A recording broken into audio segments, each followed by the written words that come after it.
Bonjour à tous, cette semaine Alpes Express est à Genève, au cimetière des Rois.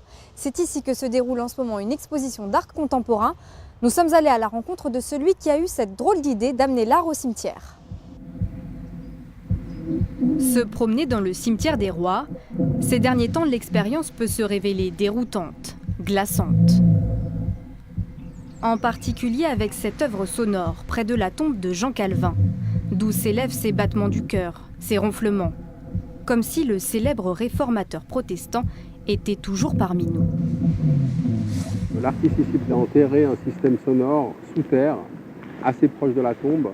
On ne sait pas exactement qui y repose. D'ailleurs, sous la tombe de Calvin elle-même, on ne sait pas exactement si lui-même y est. On reste un petit peu sur le même mystère. Et puis comme finalement Calvin a continué à marquer de son empreinte jusqu'à nos jours Genève et c'est pas prêt de s'arrêter, ça marque aussi de façon immatérielle l'empreinte de Calvin. Dans la cité historique de Calvin, pas de sépulture ostentatoire. Humilité et discrétion sont une règle imposée il y a des siècles. Un lieu dépouillé, investi pour la première fois par une quinzaine d'artistes, à l'initiative du sculpteur Vincent Dubois. Sa volonté, faire vivre ce lieu dédié aux morts.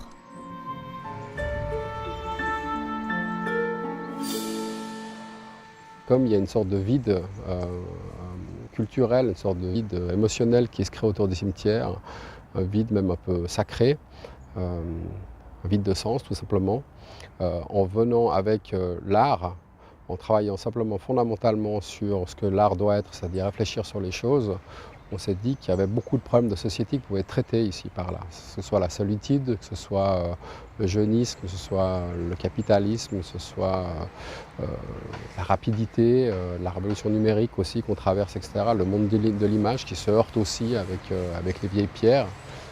Toutes ces questions-là, elles sont assez fondamentales pour qu'on ait réussi à convaincre les gens simplement de voir qu'on faisait un travail de fond, puis pas un travail juste de provocation. Le cimetière des Rois n'a pas été choisi par hasard. Autrefois réservé aux pestiférés, il est aujourd'hui considéré comme le Panthéon genevois. Ici reposent ceux qui ont marqué leur époque, écrivains, magistrats, artistes. Les autorités genevoises ont donc longuement réfléchi avant d'autoriser cette exposition.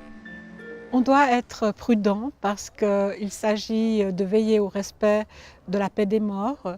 Il s'agit de ne pas offenser les personnes qui viendraient au cimetière se recueillir auprès d'un défunt. Donc oui, prudence mais ouverture. Et l'art peut aussi contribuer à apaiser, je dirais, les esprits, à faire réfléchir.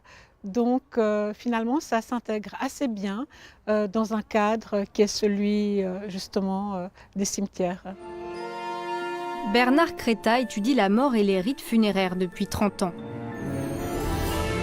En Suisse, où 80% de la population opte pour la crémation, il milite pour le retour de cimetières vivants, comme il se plaît à dire.